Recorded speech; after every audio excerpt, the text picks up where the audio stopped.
오늘 우리에게 주시는 하나님의 말씀은 에스겔 40장 1절에서 16절까지 말씀입니다. 본문이 조금 긴 관계로 조금 빠른 속도로 우리 읽도록 하겠습니다. 우리가 사로잡힌 지 25째 해에 성이 함락된 후 14째 첫째 달 10째 날에 곧 그날의 여호와의 권능이 내게 임하여 나를 데리고 이스라엘 땅으로 가시되 하나님의 이상 중에 나를 데리고 이스라엘 땅에 이르러 나를 매우 높은 산 위에 내려놓으시는데 거기에서 나무로 향하여 성읍 형상 같은 것이 있더라. 나를 데리시고 거기에 이르시니 모양이 놋같이 빛난 사람 하나가 손에 삼줄과 측량하는 장대를 가지고 문에 서 있더니 그 사람이 내게 이르되 인자야 내가 내게 보이는 그것을 눈으로 보고 귀로 들으며 내 마음으로 생각할지어다. 내가 이것을 내게 보이려고 이리로 데리고 왔나니 너는 본 것을 다 이스라엘 족속에게 전할지어다 하더라. 내가 본즉 집 바깥 사방으로 담이 있더라. 그 사람의 손에 측량하는 장대를 잡았는데 그 길이가 팔꿈치에서 손가락에 이르고 한 손바닥 너비가 더한 자로 6척이라. 그 담을 측량하니 두께가 한 장대요 높이도 한 장대며 그가 동쪽을 향한 문에 이르러 층계에 올라 그 문의 통로를 측량하니 길이가 한 장대요 그 문 안쪽 통로의 길이도 한 장대며 그 문간에 문지기 방들이 있는데 각기 길이가 한 장대요 너비가 한 장대요 각 방 사방이 벽이 5척이며 안쪽 문 통로의 길이가 한 장대요 그 앞에 현관이 있고 그 앞에 안문이 있으며 그가 또 안문의 현관을 측량하니 한 장대며 안문의 현관을 또 측량하니 8척이요 그 문벽은 2척이라.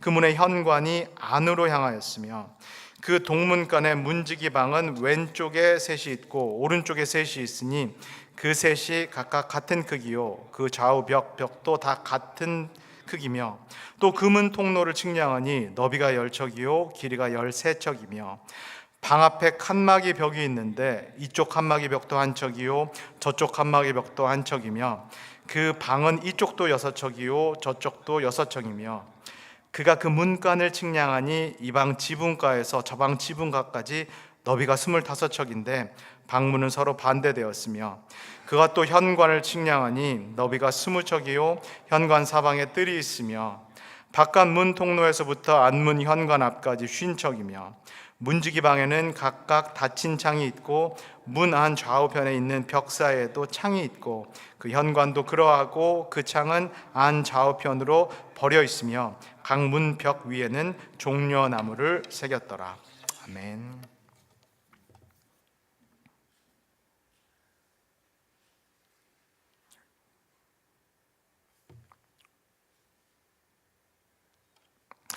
안녕하세요. 토요 아침 예배에 나오신 모든 분들을 주님의 이름으로 환영합니다. 우리가 계속해서 에스겔 말씀을 읽고 있는데 이 에스겔 말씀도 이제는 정말로 끝을 향해 달려가고 있습니다. 오늘 함께 읽은 이 에스겔 40장 말씀 그리고 끝까지 48장까지가 에스겔의 마지막 큰 한 단락이 되겠습니다. 우리가 함께 지난해 에스겔 1장부터 24장까지 말씀을 나눴고 그리고 올해 우리가 25장부터 이 48장까지의 말씀 그리고 오늘부터는 이 마지막 단락 맨 마지막에 있는 그 부분을 우리가 함께 나누게 되겠습니다. 지금까지 작년부터 시작해서 여기까지 우리가 에스겔서 내용 한번 큰 내용들 떠올려 보시면 좋겠습니다. 이 에스겔 1장의 장면은 에스겔하고 또 포로 공동체가 사로잡혀온 이 바벨론 그발 강가에서 시작됐습니다. 기원전 약 598년, 597년. 이들이 이 그발 강가 이방 땅에 사로잡혀 왔기 때문에 이 포로 공동체, 에스겔도 포함해서 이렇게 생각했습니다. 우리 하나님은 여기 안 계시다. 이 이방 땅에 우리 하나님은 안 계시다. 우리 하나님은 저 고향 예루살렘에 계시고 그리고 예루살렘 성전에 계시다. 그런데 에스겔 1장에서 뜻밖에도 누가 나타나시나요? 이 이스라엘 땅 예루살렘 성전에만 계시다라고 믿어졌던 그 하나님이 뜻밖에도 이 이방 땅 그발 강가에 에스겔을 찾아오십니다. 그 권능의 오른손으로 에스겔을 사로잡으십니다. 그리고 하늘 보좌의 비전을 보여주십니다. 그 하늘 보좌 위에 계신 하나님의 그 영광의 비전을 에스겔에게 보여주십니다. 그때 에스겔이 이 포로 공동체를 위한 예언자, 이 포로 공동체를 위한 말씀 사역자로 부름을 받은 것입니다. 내용을 또 한번 잘 생각해 보시면은 에스겔 8장부터 11장까지 이 사이에서 또 하나님께서 비전 가운데 이제는 그발 강가에 있었던 에스겔을 어디로 옮기십니다. 어디로 옮기시나요? 예루살렘으로, 환상 가운데 다시 예루살렘으로 옮기시고 예루살렘 성전을 보여주십니다. 한 천사를 만나게 하셔서 이 천사의 인도를 통해서 하나님께서 에스겔에게 이 예루살렘 성전 곳곳을 다 보게 하십니다. 에스겔이 목격한 이 예루살렘 성전의 실상은 무엇이었나요?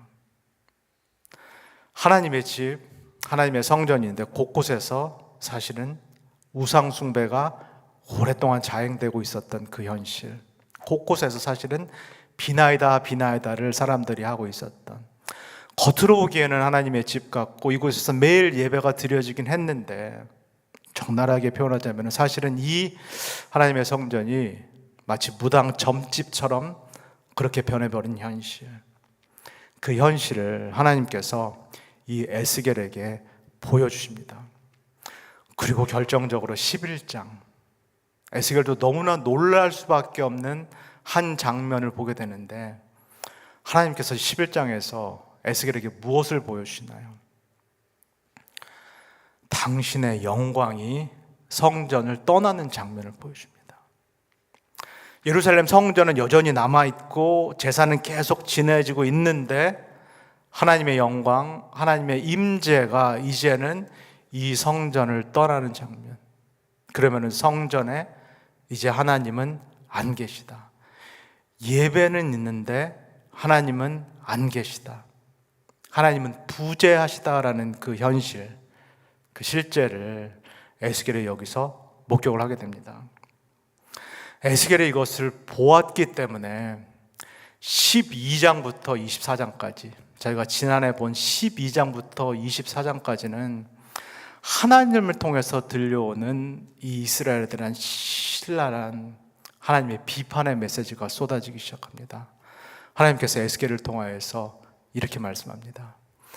내가 너희들의 하나님인데 너희들은 내 음성만 들었어야 되고 나만 신뢰했어야 되고 나만 순종했어야 되는데 너희들은 늘상 다른 신을 순종했다. 다른 대상을 의지했다. 어려움이 닥칠 때마다 너희들은 눈에 보이는 것들, 때로는 아수르 제국을 의지하고 때로는 바벨론 제국을 의지하고 때로는 이집트 제국을 의지하고, 그리고 너희들이 낼 수 있는 그 인간적인 방법을 통해서 어떻게든 그 상황을 모면하고자 했다.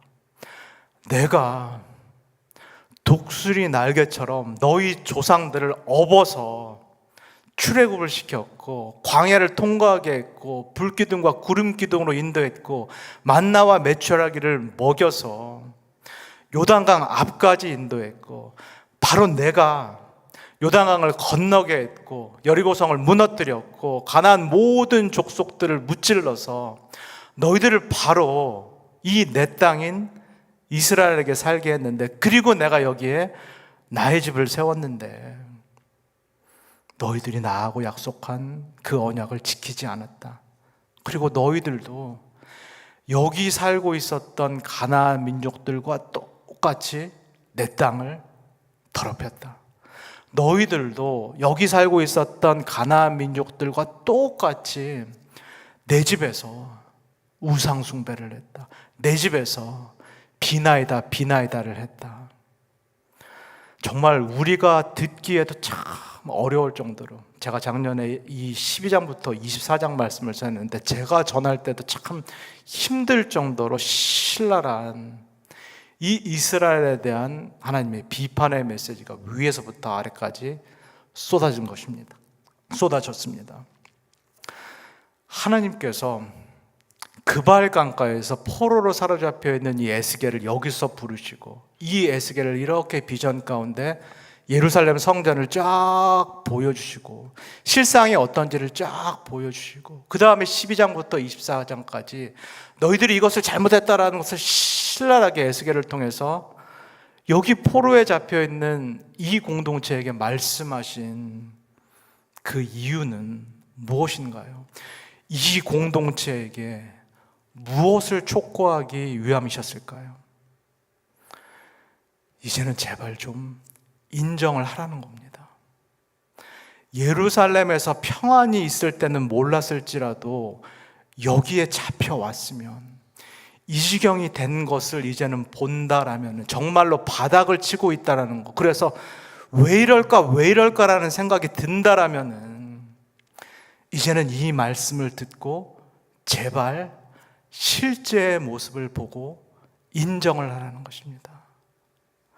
무슨 잘못을 저지른 것인지, 오랫동안에 무슨 죄를 저지른 것인지, 여기에서는 이제는 인정을 하고 이제는 이 땅에서 회개를 하라라고 하나님께서 에스겔을 통하여서 오랫동안 촉구를 하신 것입니다.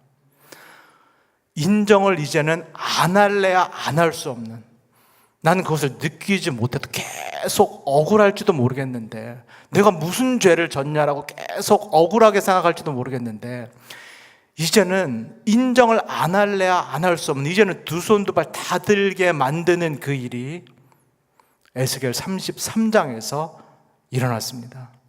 그 일이 무엇이었나요? 예루살렘 성전이 무너지는, 이 예루살렘 성전이 무너진 것을 보고도 왜 이렇게 됐는가? 우리가 무슨 잘못을 저질렀는가를 이제는 더 이상 말하지 못하게 하시기 위해서 하나님께서 당신의 집이라는 이 예루살렘 성전을 공개적으로 무너뜨리시면서 너희들이 얼마나 큰 죄를 범한 것인지, 너희들이 내 땅과 내 성전을 얼마나 심하게 더럽힌 것인지를 하나님께서 이스라엘 백성에게 보여주신 것입니다. 여기서 우리 성도님께서 한번 진지하게 생각해 보시면 좋겠습니다. 제가 설교자로서 작년에 1장부터 24장까지 말씀을 먼저 받아서 설교를 했고, 올해는 24장부터 또 48장까지의 말씀을 우리 성도님들보다 먼저 받아서 제가 설교를 하는데, 사실 저도 너무너무 두렵습니다. 이 말씀을 대할 때마다 내가 관계를 맺고 있는 하나님이라는 분이 이런 분이시구나, 내가 부름을 받은, 나를 부르신 하나님, 나보고 사역을 하라고, 말씀을 전하라고 부르신 하나님, 내 위에 계신 하나님이 이런 하나님이다라는 것을 제가 더 깊이 그렇게 느끼게 됩니다. 정말 두 손 두 발 다 들을 수밖에 없는, 내가 어떻게 해볼 도리가 없는, 내가 절대로 컨트롤하려고 생각조차 해서는 안 되는 그 하나님이 내 위에 계신 하나님이구나. 내 조그마한 기도 제목 가지고 비나이다 해서 내 만족 채울 정도의 어떤 개인 수호신 같은, 내 옆에 있는 개인 수호천사 같은 그런 분이, 내 욕망 만족시켜 주실 그런 분이 절대로 내 하나님이 아니구나, 성경이 말씀하시는 하나님이 아니구나라는 것을 저도 매일매일 깨닫게 됩니다. 이 하나님의 말씀을 맞닥뜨리면서 제 안에서도 이 두려운 경외감, 에스겔이 반드시 하나님 앞에서 맞닥뜨렸을, 그가 분명히 느꼈을 그 하나님 앞에서 이 두려운 경외감을 저도 느끼고 있습니다. 에스겔 말씀을 우리가 함께 들으실 때 우리 성도님들도 꼭 이 마음을 느끼실 수 있으시기를 소원합니다. 내가 예수 그리스도를 믿고 관계를 맺는다라는 하나님, 내가 예배 전에 나와서 내가 말씀을 들을 때 이 자리에 계시고 말씀하시는 하나님이 그런 하나님이다라는 것을 우리 성도님들께서도 진지하게 느끼실 수 있으시기를 소원합니다. 성전이 완전히 무너진 이 상황에서 그런데 하나님께서 오늘 에스겔에게 또 다른 비전 하나를 보여주십니다. 우리 1절 말씀 다시 읽겠습니다. 시작. 우리가 사로잡힌 지 25째 해 성이 함락된 후 14째 첫째 달 10째 날에 곧 그날에 여호와의 권능이 내게 임하여 나를 데리고 이스라엘 땅으로 가시되. 함께 읽은 이 말씀에서 정확한 날짜에 한번 주목을 해보시면 좋겠습니다. 지금 에스겔이 또 다른 비전을, 환상을 받게 되는데, 사로잡혀 온 지 몇 해가 지났다라고 말씀하시나요? 25세, 25년이 지났다라고 말씀합니다. 1장에서 사로잡혔던 해가 약 기원전 598년, 597년이기 때문에 25년이 지났다는 것은 약 기원전 574년 또는 573년, 그 해에 새로운 비전이 임했다라는 것을 말씀합니다. 에스겔은 지금 하나님께서 25년 만에 또 새로운 비전을 주셨다라는 것을 매우 의미 깊게 바라봅니다. 우리에게는 25년이든 26년이든 별로 중요하지 않게 여겨지는데, 에스겔과 같이 구약에 정통한 이 학자는 25년에 지금 새로운 비전이 온다라는 것이 무엇을 뜻한다라는 것을 잘 알고 있습니다. 이스라엘 달력에는 50년마다 돌아오는 큰 해가 있습니다. 그것이 무슨 해인가요? 희년 또는 대속죄해, 대속죄년이라고 말하는 희년, 우리가 영어로 Year of Jubilee라고 말하는 그 희년이 돌아옵니다. 그 희년에는 하나님께서 어떤 일을 하시나요? 이 하나님의 땅을 원 소유자에게 돌려줍니다. 지난해 민수기 함께 나눴던 거 기억해 보시면 좋겠습니다. 가나안 땅에 들어가서 하나님께서 이 족속 지파의 수대로 땅을 분배해 주셨습니다. 그리고 그 땅은 이제는 이 가족에게 대대로 물려지게 됩니다. 기업으로, 유업으로 물려지게 됩니다. 올해 함께 나눈 룻기를 한번 생각해 보시면은, 그러면은 근데 시간이 지나면서 여러 가지 사정 때문에 이 집안이 땅을 팔아야 되는 또는 담보로 맡겨야 되는 일들이 생기게 됩니다.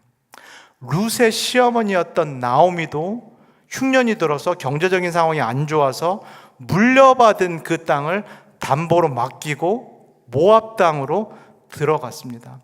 이렇게 이 가족이 물려받은 땅이 다른 집안에 팔리거나 담보로 맡겨지는 경우가 있는데, 50년이 돌아오면, 희년이 되면 어떻게 된다? 이 땅이 원소유자에게, 원주인에게 돌아가야 된다라고 하나님께서 말씀을 하십니다. 마찬가지로 이스라엘 백성 중에서 여러 가지 이유 사정 때문에 다른 집에 노예로 팔린 그런 사람들이 있습니다. 그 사람들도 희년이 되면은 다 풀어줘야 된다, 다 해방시켜줘야 된다라는 것이 이 희년에 대한, 50년마다 돌아오는 이 희년에 대한 하나님의 명령입니다. 그렇다면 사로잡혀 온 지 25년이 돼서 하나님의 새로운 비전이 임한다. 이것은 무엇을 뜻할까요? 앞으로 25년 정도가 지나면 무엇이 온다? 고향으로 돌아갈 수 있다. 이 땅으로 다시 돌아갈 수 있고, 하나님께서 희년을 선포하셔서 우리의 고국을 회복시키신다라는 그 소망의 메시지, 그 비전의 메시지가 지금 에스겔에게 선포되기 시작하는 것입니다. 이 희망의 비전 가운데 하나님께서 또 에스겔을 사로잡으셔서 어디로 이렇게 이동을 시키십니다. 우리 2절 말씀을 같이 읽겠습니다. 시작. 하나님의 이상 중에 나를 데리고 이스라엘 땅에 이르러 나를 매우 높은 산 위에 내려놓으시는데, 거기에서 남으로 향하여 성읍 형상 같은 것이 있더라. 세 번째 비전입니다. 이것이 크게 에스겔이 경험하는, 지금 통틀어서 세 번째 비전인데, 하나님께서 이 에스겔을 이제 어디로 이동을 시키시나요?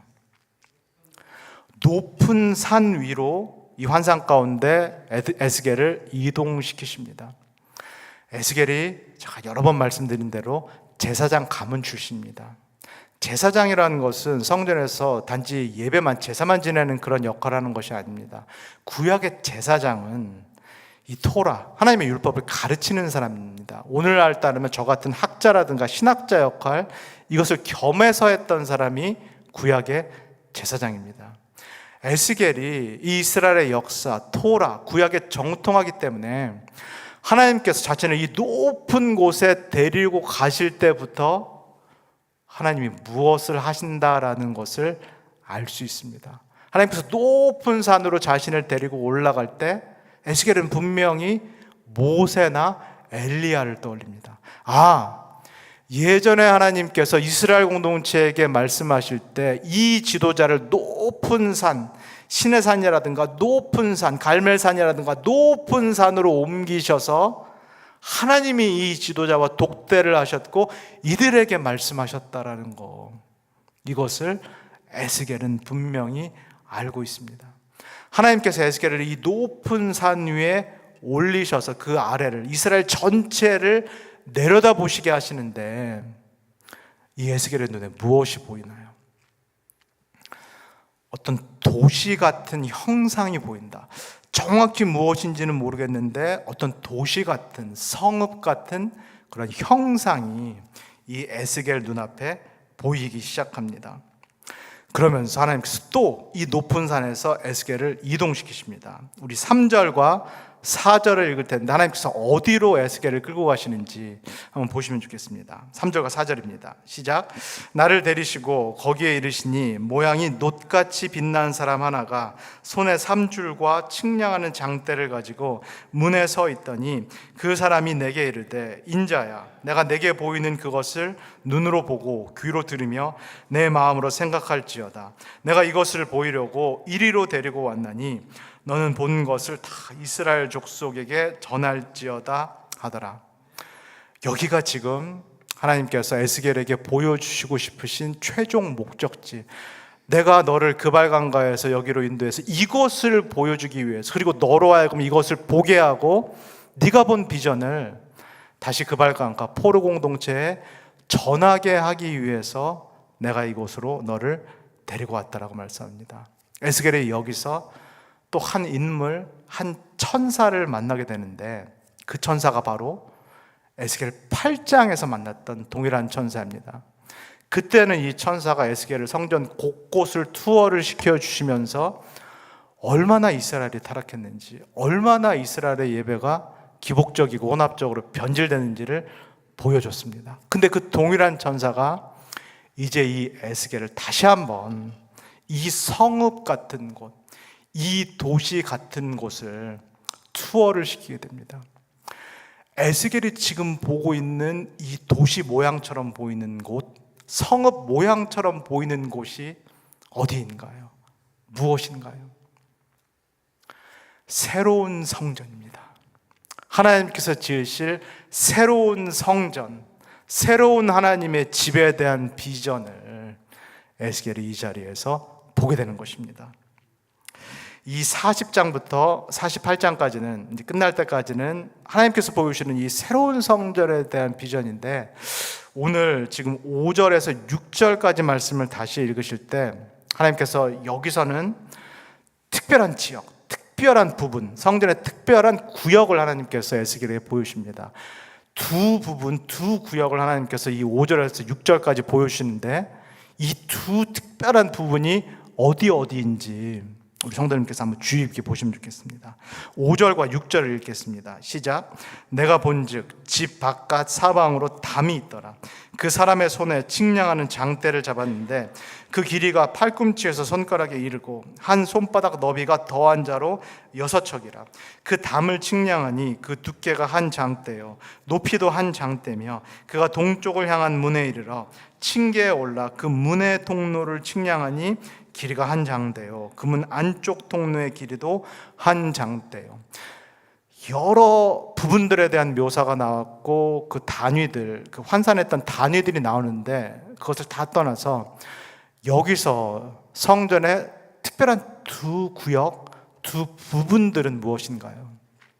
하나는 이 성전의 벽, 이 성전의 담, 그리고 또 하나는 무엇이었나요? 문.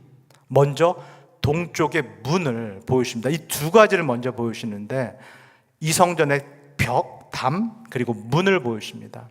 오늘날 단위로 이렇게 환산을 해본다면 이 성전을 둘러싸고 있는, 마치 요새처럼 이 성전을 둘러싸고 있는 이 벽이라는 것이 높이로는 약 11피트 반 정도 되는 거고, 두께도 마찬가지로 약 11피트 반 정도 되는 그 벽, 담으로 이 새로운 성전을 삥 두르시겠다라고 말씀합니다. 그리고 이 삥 두른 벽 가운데에서 이 성전에 들어올 수 있는 문들을 내시겠다라고 말합니다. 성전이 완전히 오픈되어 있는 것이 아니라 아무나 막 들어올 수 있도록 성전이 활짝 열린 것이 아니라 성전이 벽으로 삥 둘러싸여 있는, 높고 두꺼운 벽으로 삥 둘러싸여 있고, 이 성전에 들어올 수 있는 공식적인 통로, 문을 하나님께서 만드시겠다라고 말씀합니다. 그러면은 이 새 성전의 설계도를 보여주고 계신 이 하나님의, 당신의 집에 대한 그 비전, 그 의도는 무엇일까요? 이렇게 높고 두꺼운 벽을 세우고 공식적인 문만 만들겠다라는 하나님의 그 뜻은 무엇인가요? 이 성전을 어떻게 하시겠다라는 말씀인가요?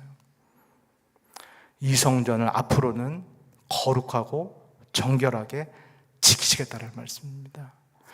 옛 성전을, 거기도 마찬가지로 하나님의 집이었는데 이스라엘 백성이 그 성전을 완전히 더럽혀 놓았기 때문에, 그 하나님의 집을 완전히 더럽혀 놔서 이제 하나님도 거하실 수 없는 그런 곳으로 만들어 놓으셨기 때문에, 하나님의 임재가 떠날 수밖에 없는 그런 곳으로 만들어 놓으셨기 때문에 이 옛 성전을 다 무너뜨리시고 이제 하나님께서 내가 하겠다, 내가 지켜서 내 집은 이제 내가 거룩하고 정결한 집으로 만들겠다라고 말씀하고 계신 것입니다. 마지막 7절을 한번 또 읽을 텐데, 이 장면도 한번 보시면서 하나의 방에 대한 얘기가 나옵니다. 근데 이 방이 누구 방이고 무슨 용도의 방인지도 우리 성도님께서 한번 주목해 보시면 좋겠습니다. 우리 7절을 읽겠습니다. 시작. 그 문간에 문지기 방들이 있는데 각기 길이가 한 장대요 너비가 한 장대요 각 방 사이 벽이 5척이며 안쪽 문 통로의 길이가 한 장대요 그 앞에 현관이 있고 그 앞에 안문이 있으며. 계속해서 이 성전의 설계도를 상상해 보시면 좋겠습니다. 두껍고 높은 벽이 있고 공식적인 문이 있고, 그 중에서 동쪽 문에 대해서 말씀을 하시는데, 층계를 걸러 올라가서 동쪽 문을 통과하면 바로 어떤 방이 있다라고 합니다. 이 방이 누구의 방이다라고 지금 하나님께서 말씀하셨나요? 누구를 위한 방이다라고 말씀하셨나요? 문지기들을 위한 방이다라고 말씀합니다. 그 동쪽 문을 지키는 문지기들, 가드들의 방이다라고 말씀합니다. 이 예루살렘 성전을 지키도록 부름을 받은 레위인들을 위한 그 방이다라고, 이 성전을 깨끗하게 지키시기 위한 레위인들을 위한 이 가드들의 방이 문 앞에, 문을 들어서자마자 있다라고 하나님께서 말씀하고 계십니다. 한번 이 성전을 새롭게 짓고자 하시는 이 설계도를 에스겔에게 쭉 보여주시고, 이거를 이제는 그발강가 공동체에게 보여주라라고 말씀하시는 이 하나님의 뜻이 무엇인지를 우리 성도님께서 한번 보시면 좋겠습니다. 여기서 하나님의 최대 관심사는 이제 무엇일까요? 하나님의 집의 거룩함입니다. 이스라엘 성전, 아니 성전뿐만 아니라 예루살렘 도시뿐만 아니라 이스라엘 땅 전체가 심판을 받은 이유가 바로 이 거룩함이 훼손되었기 때문에, 여기가 이스라엘의 소유지가 아니었는데, 여기가 이스라엘의 놀이터가 아니었는데, 이 하나님의 집이 아무나 들어와서 아무거나 빌고 아무 만족이나 채워도 되는 그런 자신들의 소유지가 아니었는데, 그렇게 오랫동안 사용했던 이 이스라엘 백성을 하나님께서 심판하셨습니다. 어느 정도 심판하셨냐면은 당신의 집을 다 무너뜨릴 정도로, 그리고 당신의 땅에 살고 있었던 당신의 백성을 다 이방 땅에 보내실 정도로 하나님께서 이 이스라엘의 죄를 심판을 하셨습니다. 근데 이 하나님이 이제 이 이스라엘 땅을 회복하시겠다라고 말씀하시고, 우리가 에스겔 36장, 37장에서 본 것처럼 이 공동체들, 이 남은 자들에게 새로운 영을 부어주시겠다라고 말씀하셨고, 새로운 지도자를 세워주시겠다라고 말씀하셨고, 이들을 다시 돌아오게 만드시겠다라고 약속을 하셨는데, 이들이 거할 곳, 이들이 예배드릴 이 성전이 앞으로 어떻게 될 것이다? 거룩하고 정결한 곳이 될 것이다. 이곳은 이제는 하나님께만 영광을 돌리는, 하나님 한 분만 높임을 받는, 여기서 이스라엘 백성들이 무슨 욕망 채우고 이런 곳이 아니라 이곳은 이제는 위에 계신 하나님께서 말씀하시고 명령하시고 이스라엘 백성이 이 하나님께 순종하는, 이 하나님 한 분만 신뢰하는 그런 하나님의 집, 하나님의 공동체로 하나님께서 직접 만드시겠다라고 그 비전을 에스겔에게 미리 보여주고 계신 것입니다. 사랑하는 우리 오렌지가 나은 교회 성도 여러분, 저와 여러분들도 오늘 이곳에 모였습니다. 여기가 어디인가요? 우리 집인가요? 내 집인가요? 우리 성전인가요? 우리 교회인가요? 여기가 어딘가요? 교회를 오래 다니셨는데 여기가 어딘가요? 하나님의 집입니다. 하나님의 성전입니다. 우리가 밖에 세상에 살다가 저 문을 열고 우리가 이 하나님이 계신 하나님의 집, 하나님의 성전에 들어왔는데 우리가 어떻게 들어올 수 있었을까요? 비전에서 본 것처럼 벽이 두꺼울 수밖에 없고 문에 가드들이 있을 수밖에 없고 이 문을 통과해서 들어올 자격이 없다라면, 즉 우리가 부정하다라면, 우리가 깨끗하지 못하다라면 여기 들어올 수가 없는데, 그리고 이 안에 들어왔다라고 해도 대제사장도, 그 거룩하다라는 대제사장도 하나님의 지성소에 1년에 한 번밖에 들어갈 수 없고, 이 대제사장도 만약에 죄 가운데 있다라면 이 거룩한 하나님을 만났을 때 즉사할 수밖에 없는데, 그게 구약에 나오는 무슨 신화가 아니라면, 그게 사실이라면 그 하나님이 이 자리에 계신 우리 하나님이실 텐데 우리가 어떻게 이 자리에 들어왔나요? 우리가 도대체 무슨 자격으로 이 자리에 지금 들어와 있나요? 우리가 여기까지 들어올 수 있었던 이유는 딱 한 가지밖에 없습니다. 누구 때문인가요? 예수 그리스도 때문입니다. 예수 그리스도의 그 보혈의 공로, 그 보혈의 공로 때문에, 우리 죄를 모두 사해 주시는 예수 그리스도의 그 보혈의 공로 하나 때문에 죄인인 우리가 이 자리에 모인 줄 믿습니다. 이 문이 보통 문이 아니라 예수 그리스도라는 문, 양의 문, 예수 그리스도께서 당신의 백성을 받아주시겠다라는, 이제는 죄인을 받아주시겠다라는 그 양의 문이기 때문에 죄인인 우리가, 자격이 없는 우리가 이 문을 통과해서 거룩하신 하나님 앞에 나온 줄 믿습니다. 내가 정말 이것을 믿는다라면은, 우리가 정말 이것을 믿는다라면은, 그러면 이제 우리가 앞으로 어떻게 살아야 될까요? 여기서부터가 중요한데, 내가 하나님 앞에 나갈 수가 없는데, 죄인인데, 죽을 수밖에 없는데, 그런 나를 예수 그리스도를 통해서 구원하셔서 하나님 존전 앞에 나오게 만들어 주셨다면, 이게 선물이라면, 이게 무조건적인 은총이라면, 이 은혜를 정말 내가 받았다면, 내가 믿는다면, 이제 내가 앞으로 어떻게 살아야 될까요? 내가 이제 이 하나님의 집에 나올 때 어떤 마음과 어떤 자세로 나와야 될까요? 이 시간에 우리 한번 이렇게 기도했으면 좋겠습니다. 하나님, 내가 이제부터 하나님께서 원하시는 대로 거룩하고 정결한 삶을 살기 위해서 최선을 다하겠습니다.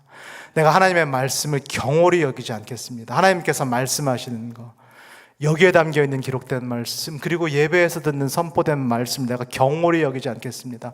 이게 구약에 유대인들에게 하셨던 그 율법의 명령이라고, 나에게는 해당되지 않는 말씀이라고 그렇게 가볍게 여기지 않겠습니다.